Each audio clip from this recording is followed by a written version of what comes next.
So the question is, was there really a lake named Indian Lake? There probably was. In fact, there's probably a lake named Hidden Lake or Meadow Lake in that area of Hendersonville. Keep in mind that until the 1950s, there was no Old Hickory Lake.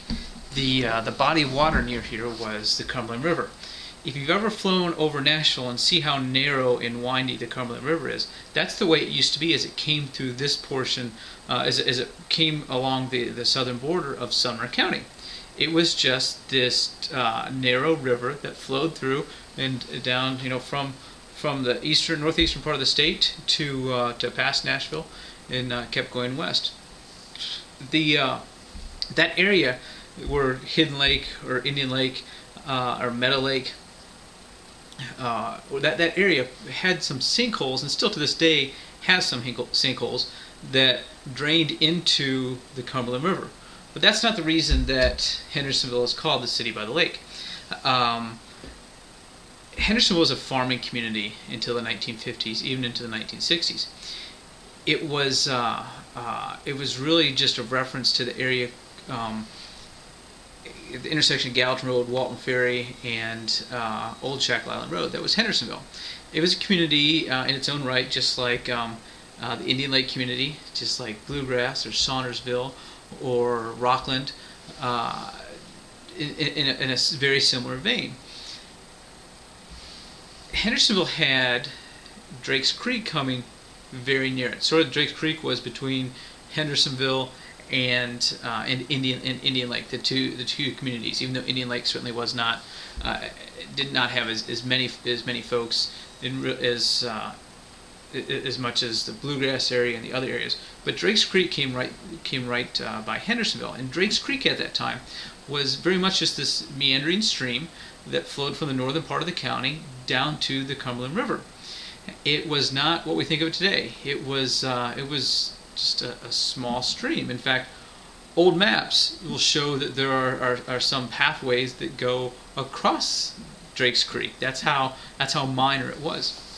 That changed, like I said, when the dam was created, Old Hickory Dam, that created Old Hickory Lake. By doing that, not only did the dam deepen and widen the Cumberland River, but it did the same to Drake's Creek. But it also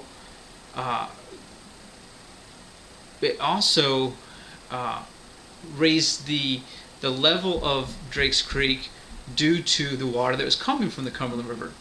Instead of just this stream that was bringing water from the northern part of the county, Drake's Creek was also handling water that was coming down from the Cumberland River. So it didn't have so much the flow that it used to, and it became almost sort of a reservoir for the lake. And what that did was it created from land that had never been anywhere near a body of water. It created from that land waterfront property.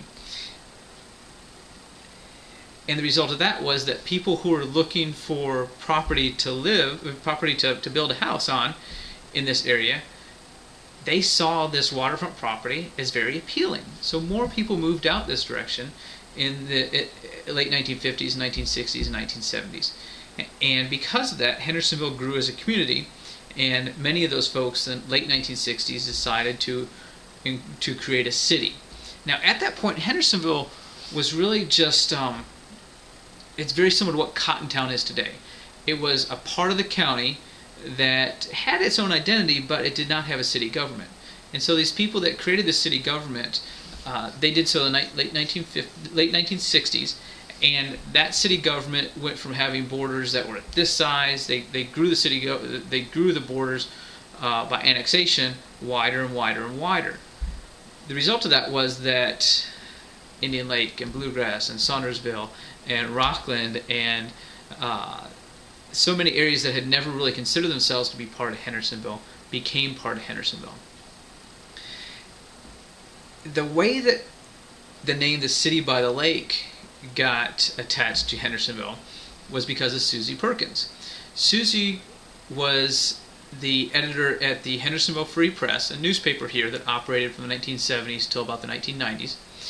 And Susie wrote a column about how she had moved from California and she had moved from the city by the bay. And enthusiastically she mentioned that she was now living in the city by the lake.